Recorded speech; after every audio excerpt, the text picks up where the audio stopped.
சங்கீதம் 144 வசனம் 12. அப்பொழுது எங்கள் குமாரர் இளமையில் ஓங்கி வளர்கிற விருட்ச கன்றுகளைப் போலவும் எங்கள் குமாரத்திகள் சித்திரம் தீர்ந்த அரண்மனை மூலை கற்களைப் போலவும் இருப்பார்கள்.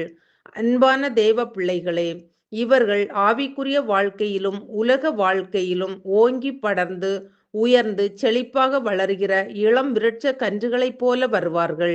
குமாரத்திகளோ சித்திரம் தீர்ந்த அரண்மனைகளில் உள்ள அழகான மூலை கற்களைப் போல் இருப்பார்கள்.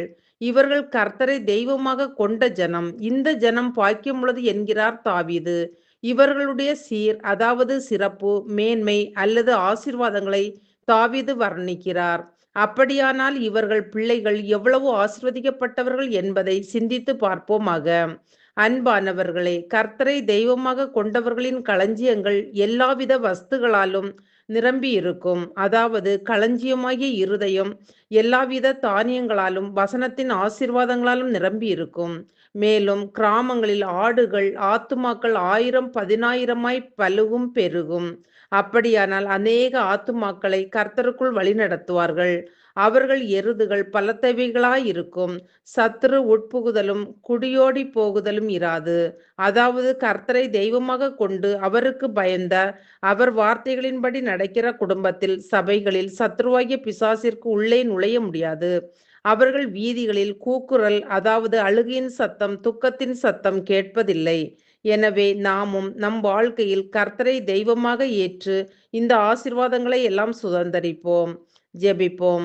அன்பின் பரலோக பிதாவே, இந்த நாளுக்காகவும் இந்த சத்தத்தை கேட்கிற ஒவ்வொருவருக்காகவும் உமக்கு நன்றி அப்பா.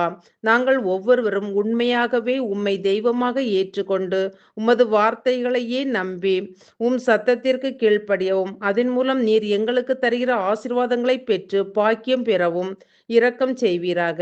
இயேசுவின் நாமத்தில் பிதாவே, ஆமேன். உமது கிருபையினால் சத்துருக்களை அழித்திடுவீர். ஆத்துமாவை சஞ்சலப்படுத்தும் யாவரையும் சங்கரித்தீர். உமது கிருபையினால் சத்துருக்களை அழித்திடுவீர்.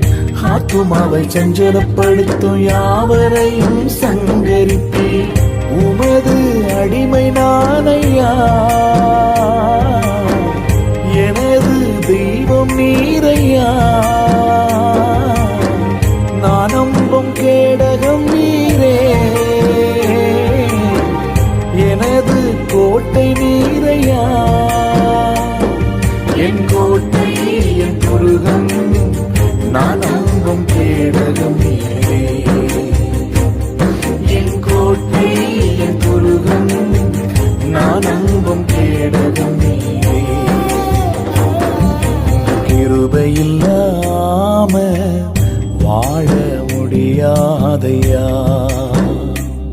உங்க கிருபையில்லாம வாழ தெரியாதையா.